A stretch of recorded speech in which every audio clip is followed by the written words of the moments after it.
moi c'est Florence, je suis ravie de t'accompagner chaque jour qui précède Noël à travers ce calendrier de l'Avent spécial pour les parents. Chaque matin, tu recevras directement ton audio fait avec amour pour te booster, t'encourager dans ta mission de parent.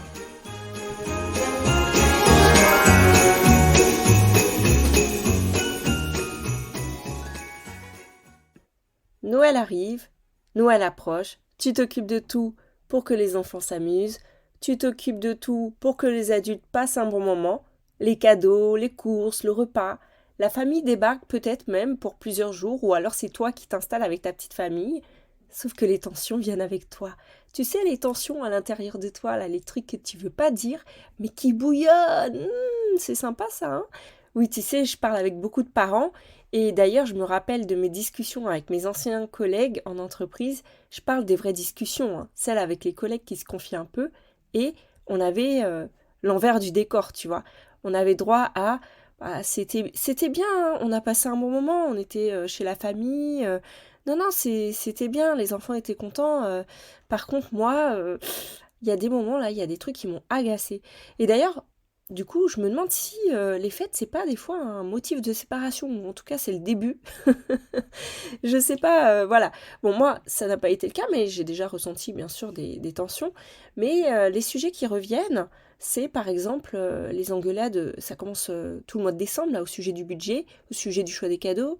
Vous n'êtes pas d'accord et tout. Non, il y en a un qui a envie d'être super généreux, l'autre qui dit non, mais il faudrait peut-être freiner un petit peu là, parce que tu comprends, c'est la fin de l'année, mais là on n'a pas encore, on a déjà beaucoup dépensé.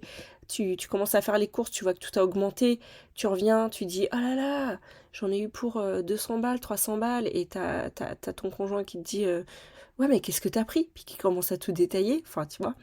Ensuite, t'as au moment de la fête les différences d'éducation entre les enfants. Par exemple, t'as les neveux et nièces qui sont là et puis qui ont des fois des façons de faire un peu différentes, qui sont c'est pas moins bien ou mieux, c'est juste que ça t'étonne, peut-être que tu te sens un petit peu étonné, et puis tu commences à avoir peut-être même des petites remarques sur ah bah tiens les tiens, ah non ils font pas ça, ah non eh ben dis donc, ah oui d'accord c'est intéressant, tu vois, les petites remarques comme ça, et ou alors les remarques de la belle-mère, déjà sur même avant Noël. Quoi? Ah non on peut pas offrir ce qu'on veut, vous voulez pas, je peux pas choisir le cadeau. Voilà, parce que toi t'as envie de peut-être limiter les cadeaux, ou alors tu aimerais bien voilà qu'ils achètent des choses utiles, tu vois.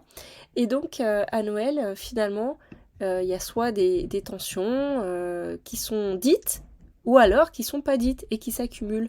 Et le problème quand ça s'accumule, c'est qu'un jour ça sort, mais pas au bon moment, tu vois. Ça sort en plein rush, en pleine tension, parce que tu ressens des choses, mais que tu veux pas en parler à la personne concernée par peur de blesser. Du coup, un moment, en plein milieu d'attention, des préparatifs ou quoi, paf, t'exploses et tu lâches tout à ton conjoint ou ta conjointe, parce que comme tu as besoin d'en parler, ben voilà, tu vides ton sac, et l'autre là te comprend pas. Il commence à dire ouais mais non, tu critiques pas ma mère, tu parles pas comme ça de ma sœur, etc. Ou alors mais non, c'est pas ça, tu prends les choses à l'envers. En fait, du coup, il comprend pas ce que tu ressens et il te reproche aussi ta réaction, tu vois. Et toi, en fait, tu te sens juste pas compris, t'aimerais bien avoir quelqu'un qui t'écoute. Bon, j'ai un message à faire passer à tous les couples, ne prenez pas de décision sous le coup de l'émotion. D'ailleurs, si vous voulez vider votre sac, évitez de le faire à votre conjoint. Petit conseil, mais après vous êtes libre, vous faites ce que vous voulez, sauf si le conjoint est concerné par la situation.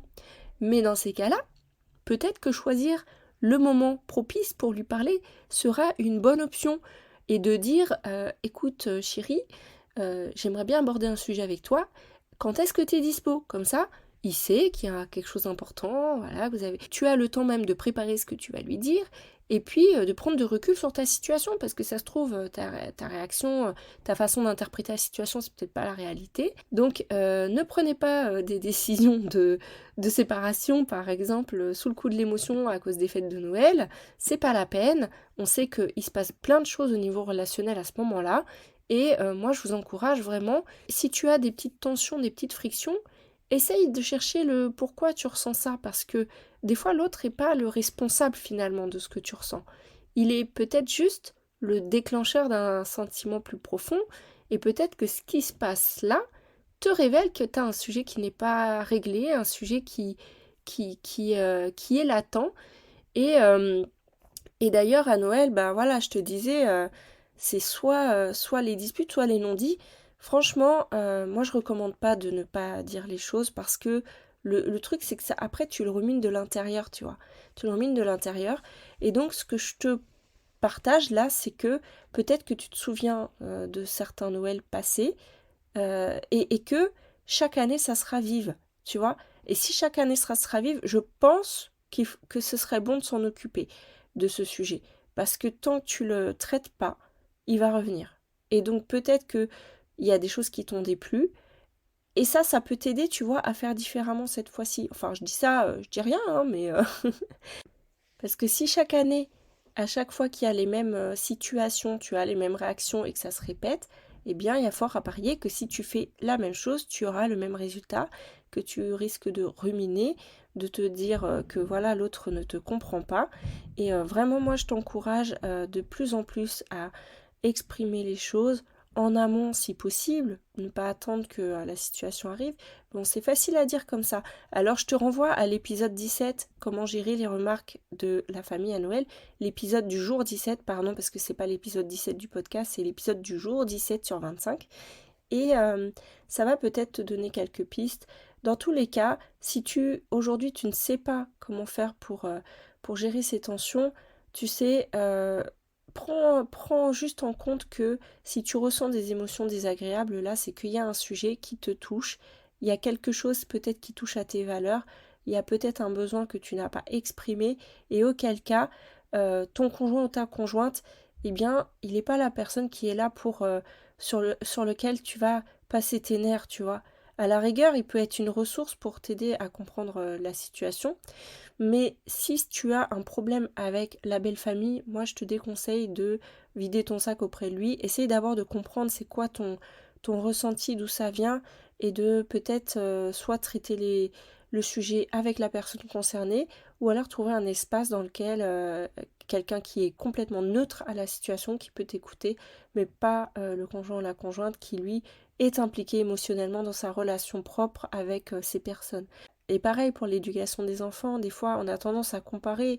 Rappelle-toi que euh, la façon de vivre d'une autre personne dépend de sa façon de voir les choses et que c'est pas ni mieux ni moins bien, c'est que c'est différent et d'accepter que tout le monde est différent. Donc ça demande aussi, toi, d'exprimer ce qui est ok pour toi. C'est pas parce que les autres sont différents que toi tu dois tout accepter, mais c'est pas parce qu'ils sont différents que tu dois te sentir mal non plus. Et donc c'est toujours mieux d'en parler, de voir comment vous pouvez vivre les choses ensemble et vous créer votre façon de vivre les choses ensemble.